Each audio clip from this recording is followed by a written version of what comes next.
When I look at showing early successes in a program, I'm looking for the rock stars, the people that are really using it right. I'm going to interview them. I'm going to talk to them and find out what's helping them get their quota. How did they get the prospect? Hello and welcome to Masters of Comms, the podcast for transformative communication techniques straight from the pros. In the next episode, our guest expert will share how she made an impact on her sales teams with an influential social selling strategy. I'm Lamar Williams, host of Masters of Comms, as well as head of partnerships at Sociable. And today I'm accompanied by our guest from Quest Software, Sandy Adam, Global Sales Enablement Senior Manager. Hello, Sandy, and welcome to Masters of Comms. Hi, Lamar. Thanks for having me. I'm really excited to speak with you today. We're excited to have you on the show. Sandy, maybe you can take a minute to introduce yourself to our listener. Sure. The story about me, I think, is kind of unique from other marketers in that I began my career as an electronics technician and just fell in love with technology and have transitioned over my career of 17 plus years working with B2B tech companies. And I've pretty much done everything from designing websites to SEO to database marketing and lead gen. And I think that I found a real turning point in my career back in like 2007, 2008, when social was emerging in the marketplace. And I just instinctively knew that this was going to be how we were going to communicate going forward. So I really began specializing in this area and focusing on helping technology companies. And I worked for an engineering simulation software company as their global social media director and implemented blogs and Twitter and LinkedIn and all sorts of things and doing everything from content development to images, very hands-on. And then back in 2012, long before it was called employee advocacy or social selling, I was starting to introduce the concept to our sales team on how they needed to be sharing content out on the social platforms to be seen. So that really led me to my current role here at Quest Software. I manage a global social selling program to over 800 reps, and I offer not only training en masse to the organization on professional branding and prospecting for pipeline, but I also do individual coaching, mentoring various people, and do a lot of soft skills training to get them prepped. And it's just a very exciting role to be in. And between training reps on LinkedIn Sales Navigator, and we use Sociable currently for our curating content and delivering content to the reps, that's about 90% of my role. Fantastic. And I think this now would be a great time to tell us exactly what Quest Software does. Could you give us a brief overview? Sure. So the fancy way of saying it is at Quest, we create and manage the software that benefits new technologies while empowering users with data and streamlining IT operations and hardening cybersecurity. So that's a long sentence, right? But more simply put, we make sure that important information stays safe within companies and their computers work well with that software. Not a day goes by when you aren't hearing something about cybersecurity and hackers and ransomware. And so we are on the leading edge of that, helping companies stay safe. Quest has been around for over 30 years, and really about 95% of the Fortune 500 rely on our products to protect their data and their assets. Currently, we serve about 130,000 customers in over 100 countries. Wow, that is pretty vast, I would say.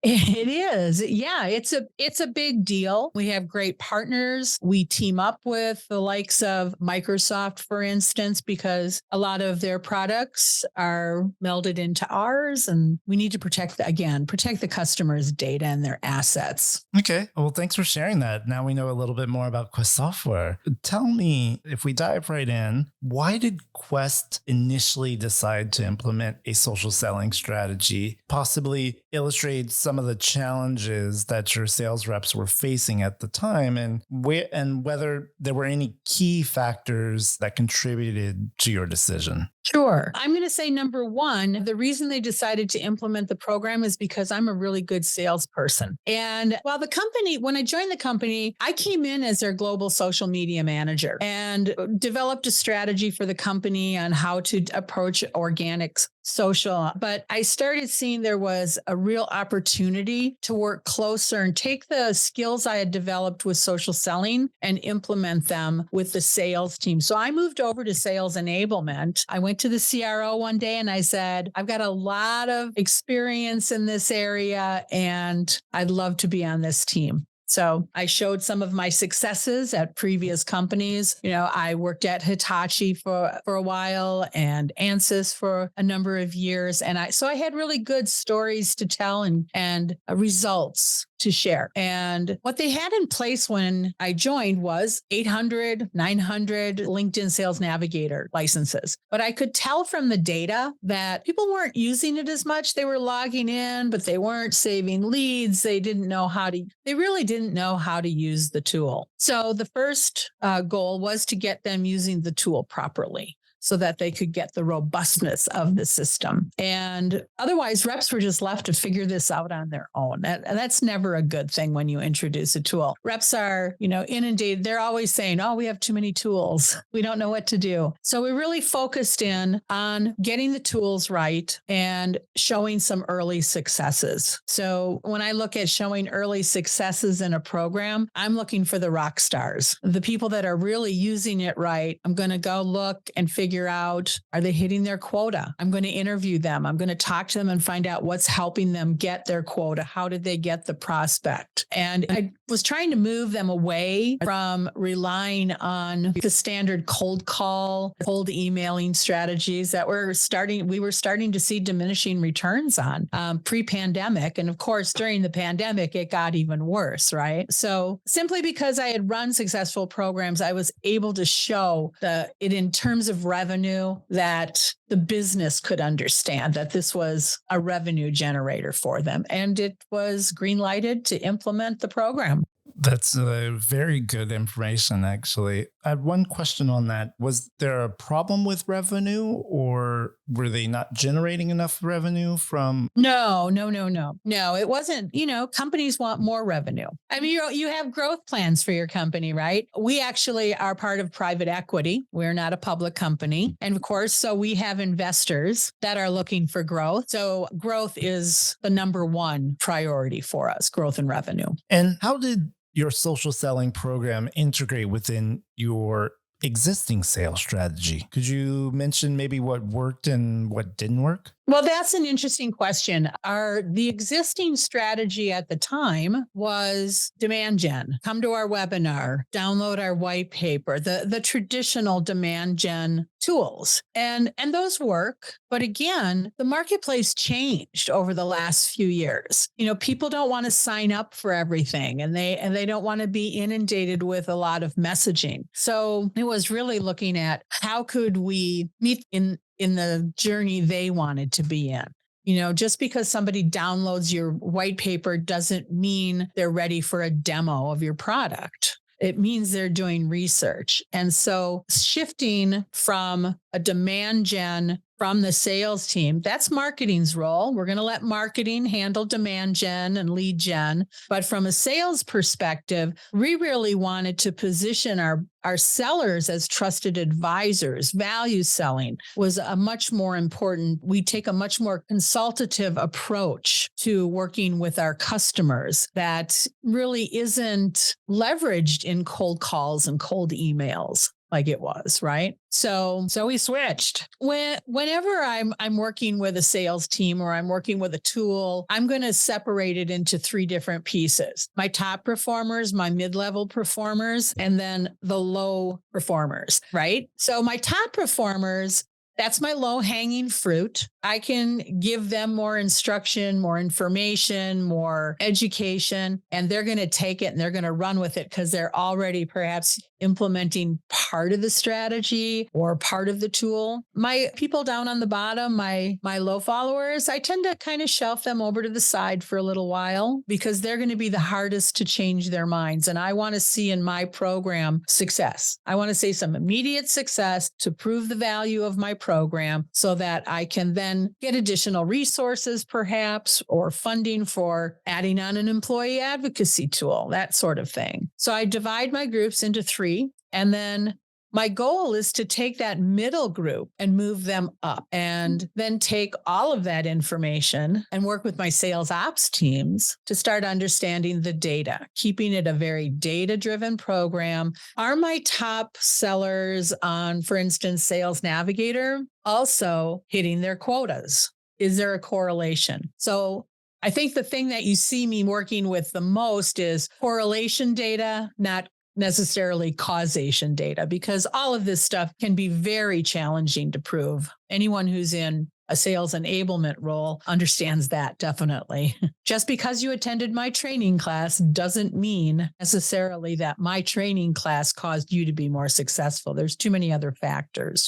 Got it. Fantastic. That would kind of lead me into a different light, let's say. Can you tell us more about the content strategy that was adopted for your social selling program, and also how you tailor your communications to resonate with your sales team members?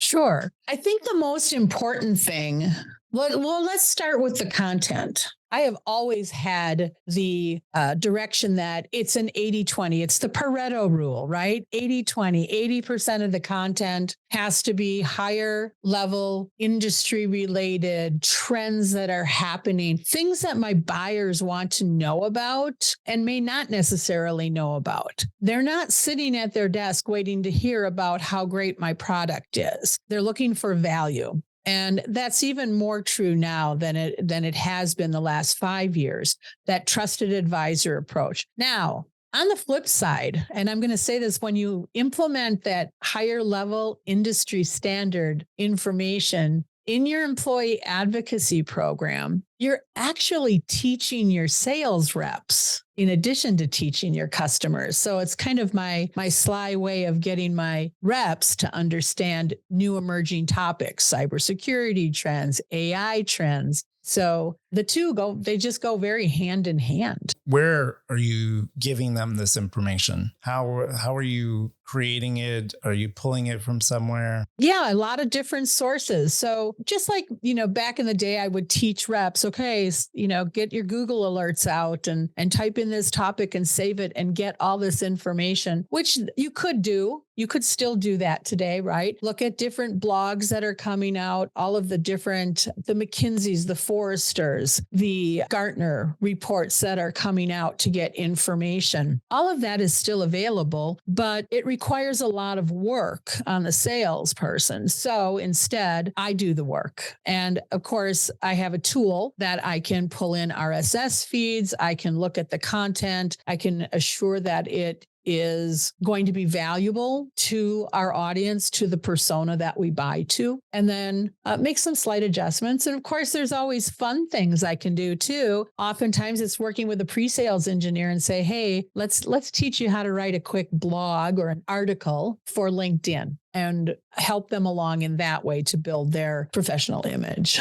So a lot of different ways to bring that content in. I would say, obviously monitoring our corporate pages and sharing that. I always give the brand first dibs on reach. So we kind of have an informal agreement that if they're posting something on LinkedIn company page, I'm going to leave that alone for a day, let them get the first lift on reach. And reps will naturally gravitate to sharing that content if they see it in their feed. But as we know, LinkedIn changes their algorithm so frequently that you may not be seeing everything. So pulling it into a tool where you can really feed it out is the route that makes the most sense to me. We launched Sociable in April. Now, I've used many other tools through the years, and some of them were great, and some of them veered off from their employee advocacy path to internal comms. One of the things that I loved about Sociable that was really, to me, me, a game changer was the translations that were built in. As I said earlier, we serve a global audience. And while in today's world, even Europeans are so kind as to speak English, Americans are not so kind as to speak many languages, but I could give that content and I could translate it for my reps in the other countries that they could deliver in their own language to build, again, that trusted rapport. It doesn't look like corporate generated content, right? That's fantastic. Great to hear the language conversion. It's always necessary when you're a global enterprise. So all of that being important, how do you engage and train your sales teams on your program? Were there any particular challenges or successes with engagement that you could share? Well, one of the interesting things is that, budgets are tight. The economy is not the most spectacular. And so I approached this as a pilot program and I asked for 100 licenses. Let me show you how this works. But I set up some rules of engagement. So first of all, I put together a very strong sales enablement strategy. Here's how we're going to support this program. Here's how we're going to communicate to our reps on a regular basis. Here's the training that we're going to offer them on a regular basis. And by regular, I mean monthly. I'm doing monthly trainings on different topics and then putting out a newsletter, communications. Another great feature of Sociable, getting that newsletter out. Not only here's what you might have missed kind of posts, but hey, I haven't seen you on the platform in 2 weeks. Here's why you need to be back on and consistent, because these types of programs do ebb and flow, right? And you really have to stay on top of it. So besides getting their license, they had to commit to posting 2 pieces of content per week. They had to commit to attending the monthly user meeting. And I'll go into the user meeting in a few minutes and how I run those. And that's it. I mean, very simple, right? Rules of engagements. Oh, and they had to have an optimized LinkedIn profile, and I would teach them how to do that. So I think the key has been the users meeting. Every month we have one. They're invited to, I run 9 different sessions actually, so that I'm running 3 in each geo. And it's really designed for them to, as I explained to them, you're teaching me as much as I'm teaching you. So you're teaching me about what kind of content you need to talk to a buyer about so that I can go find that content for you. And then by teaching me again about the product, I start to learn how to change the generic description of a piece of content into something that would be a little bit more meaningful. And we just use it as a feedback session. That's fantastic. They get some hands-on learning.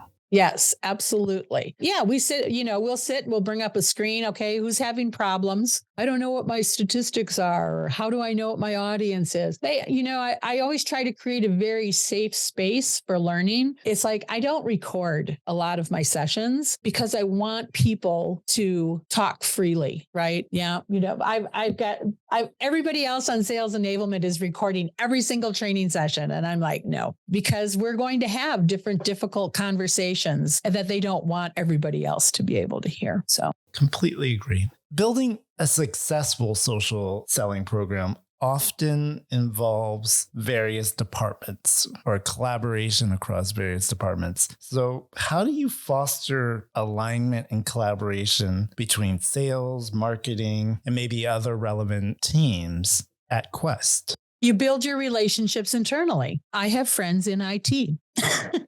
And why do I need friends in IT? Besides them being nice people, of course, I need my CRM synced to my sales navigator. I may need the lead generation that's available through the program like Sociable to tie into the marketing. So I need to build those relationships with the other stakeholders in the company. And then I, of course, need to communicate and build those relationships with executive leaders, because sometimes they glaze over this. Like, I don't get what you're doing, but it's working, so keep going. which is fine. But you really need to get a lot of people involved. A PR, a situation came up recently where I found out, because companies don't communicate internally as well as they could, I found out that some of our pre-sales teams were going to be leveraged by the PR team as thought leaders in the industry, which is amazing and great. But the first couple of articles I saw that came out, that pre-sales person had a really crummy LinkedIn profile. And I'm like, whoa, let's get them looking good and professional so that it's helping your efforts. So I'm trying to help them, other departments, with what they're trying to do. Another good example, going back to IT and the CRM, we use Salesforce. And, historically, companies have a lot of dirty data in there. So in my Sales Navigator program, I can train the reps how to update the CRM with the newest information. So as a team across departments, we're all cleaning up our data so that we have the best data available. So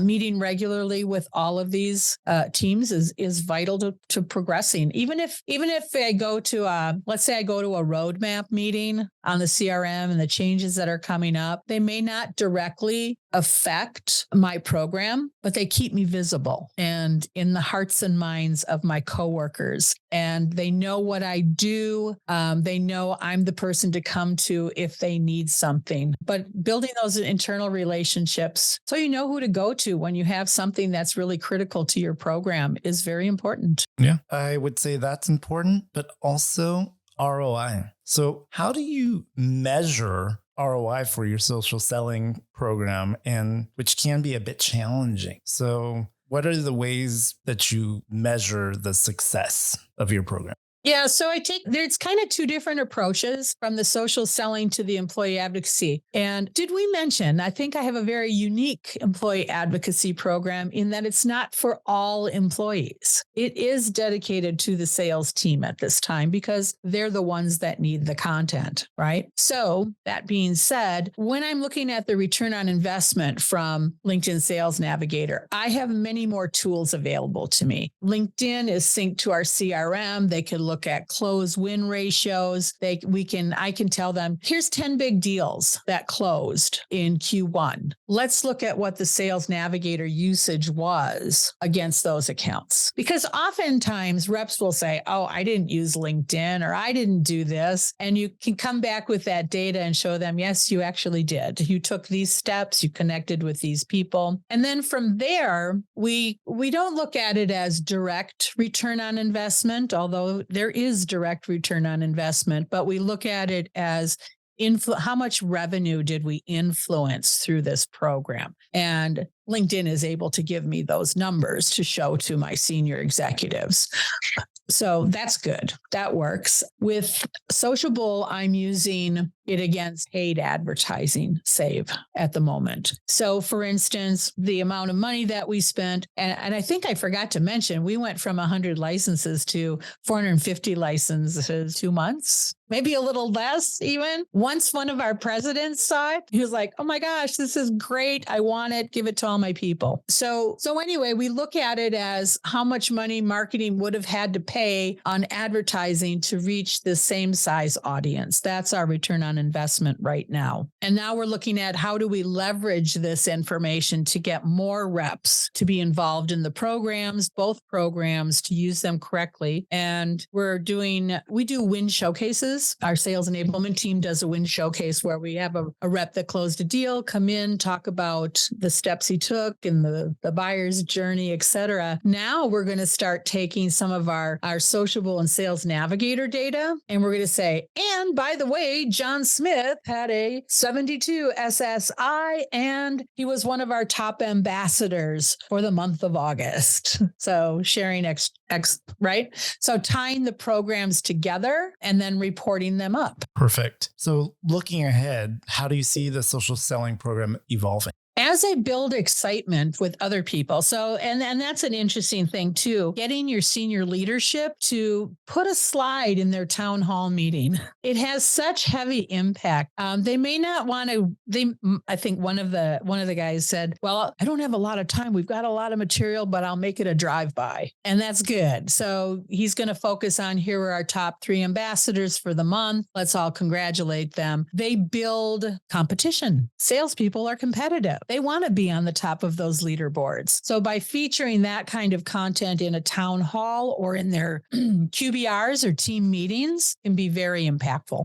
And how do you see the program growing? Well, I would say the employee advocacy, my long-term vision. So my long-term vision, and to me, a long-term vision is like a year. So it's not like 5 years out there. But I see us getting the entire sales team, the 800 reps on here, being successful, and then expanding it back into the other departments. But then that requires a lot of work on my part to give them the right content, right? I've had marketing people that wanted to be part of the advocacy program and the social selling and LinkedIn. So it's teaching them how these tools work as well, but expanding them into, if I'm a marketer, so when I'm out on my LinkedIn, my audience is other marketers, other people in social media. Obviously, my sales team is following me, but I'm not speaking directly to them. So me having content as a marketer that talks about how your Azure database is going to be attacked for cybersecurity isn't going to resonate with my audience, right? So as I build this program out, I have to look more at professional development topics, maybe role specific or not roles. Well, yeah, roles, marketing. Are we going to get PR involved in this? What are they going to do? HR for doing talent acquisition is very important, which is bringing us to talent acquisition and PR. The Trees program in Sociable has been so well accepted. So yeah, long term, I want to get other departments involved and build a far more robust employee advocacy program across the organization. So now as we're heading into the end of our podcast, but I got another question I wanted to ask you, which is really about some of the key topics that you've learned, or could you share maybe some interesting insights or lessons learned from implementing your program? Maybe give us three different takeaways that you would tell our listeners. Sure. Number one, never assume that just because somebody attended your training that they understand what you trained them in. Okay. So yeah, you have to do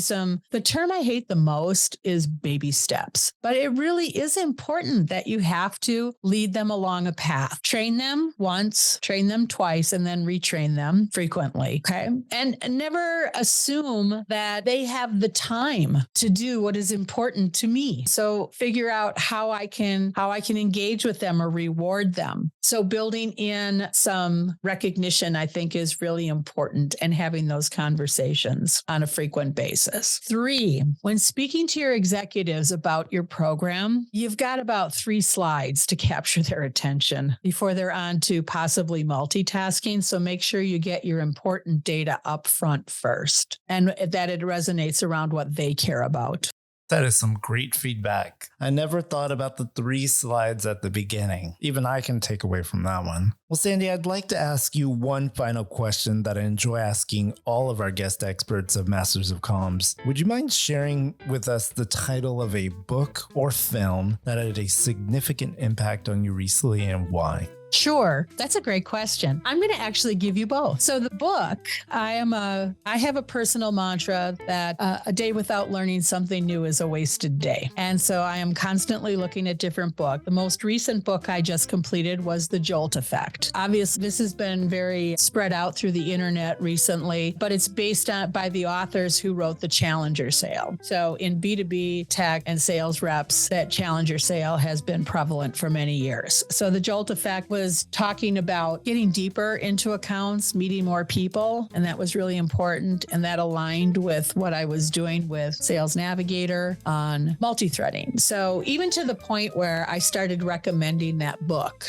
to my sales reps. You must read this book. It's insightful. But then I have to also nurture my creative side. And film that I really enjoyed, it was a documentary called And the Art of Street Art. And just understanding how, because it ties so well, again, to social. I love art, but it also ties to social messaging and how we communicate our different feelings and topics around with other people. So those are the 2 things that really resonated with me in the last 3 months. icons. Fantastic. So Jolt Effect for the book and Banksy and the Art of Street Art. And Sandy, thank you so much for joining us. It's been a pleasure. I really enjoyed our time together. This has been Masters of Comms, the podcast for transformative communication techniques straight from the pros. Find us here for the next episode. See you soon.